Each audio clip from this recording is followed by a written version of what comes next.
Sir এই প্রশ্নটাই আপনার কাছে আসতে চাই, আপনি যখন রংপুর এবং ওই এলাকায় গিয়েছিলেন, আগের নির্বাচনগুলো যখন আমরা কভার করেছি বেশি সবাই একটা ধারণা ছিল কি ভোট হচ্ছে, কতটুকু হচ্ছে, ইত্যাদি ইত্যাদি।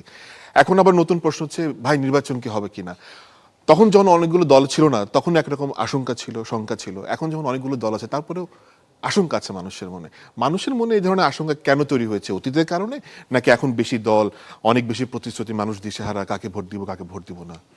আমি রংপুর বিভাগে যখন শুরু করি পঞ্চগড় দিয়ে, আপনি জানেন বাংলাদেশের সংসদীয় আসনগুলো যে 1 থেকে 300 পর্যন্ত যে ক্রম, এর মধ্যে 1 নাম্বার হচ্ছে পঞ্চগড় দিয়ে শুরু হয়। এটা জাস্ট আফটার তফসিলের পরপরই।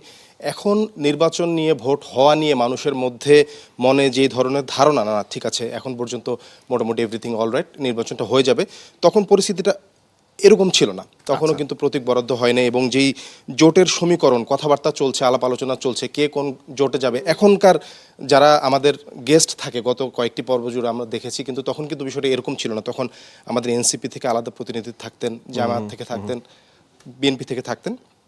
জোটের হিসাব নিকাশ ছিল, জোটের হিসাব নিকাশটা তখনও ছিল না। তখন হচ্ছে যে উপরের লেভেলে নেগোসিয়েশনের কাজটা চলতেছে, আসলে কে কোন জোটে যাবে বা কি হবে না হবে সব বিষয়। তখন কিছুটা অনিশ্চয়তা, কেউ যদি আসলে একেবারেই শুরু থেকে বলে বুকে হাত দিয়ে যে না কোনো ধরনের কোনো ভর্তি অনিশ্চয়তা নাই, আমি সন্দেহ পোষণ করি সে আসলে কতটুকু সত্যি বলতেছে। কিছুটা অনিশ্চয়তা কিন্তু নানা ধরনের ছিল, কারণ এমন একটা পরিস্থিতিতে দেশে ভোটটা হচ্ছে, একটা গণ অভ্যুত্থান পরবর্তী সময়, এই সময় ভোটটা নানা ধরনের মেকানিজম হবে, এই ধরনের আশঙ্কার কথা কিন্তু গভর্নমেন্টের পক্ষ থেকে বলা হয়েছে, এবং গভর্নমেন্ট এটা মোকাবেলা করবে বলে শেষ পর্যন্ত তারা কাজ করে যাচ্ছে। মানুষের মধ্যে এক ধরনের উৎকণ্ঠা ছিল, যে কথাটা মুহাজির বললেন, যে মানুষ এই ধরনের প্রশ্ন, সাধারণ মানুষ তো আমাদের অডিয়েন্স হিসেবে থাকে, সাধারণ ভোটাররা, তারা কিন্তু জিজ্ঞাসা করেছেন যে আসলে কি ভাই ভোট হবে। হয়তো মাইকের সামনে, ক্যামেরার সামনে আমাদের প্রোগ্রামে তারা পার্টিসিপেট করছেন, তারা তাদের প্রত্যাশার কথা, সমস্যা সংকটের কথা বলছেন, কিন্তু তারপরেও কিন্তু এক ধরনের সংকট তাদের মধ্যে ছিল, যদিও তারা মুখে সবসময় হয়তো প্রকাশ করেনি, কিন্তু মনে মনে ছিল, যে জিনিসটা নিশ্চয়ই এখন কেটে গিয়েছে। আর আপনি জানেন উত্তরবঙ্গ হচ্ছে বাংলাদেশের উন্নয়নের কথা যদি আমরা বলি, সুষমভাবে উন্নয়নটা কিন্তু সব জেলায় হয়নি।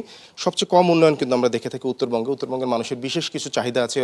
যে কয়টা জেলা, 5টা জেলা কভার করেছি, এর মধ্যে বেশ কয়েকটা জেলার সাথে কিন্তু সীমান্তবর্তী জেলা, তাদের নিজস্ব সমস্যা আছে, সংকট আছে।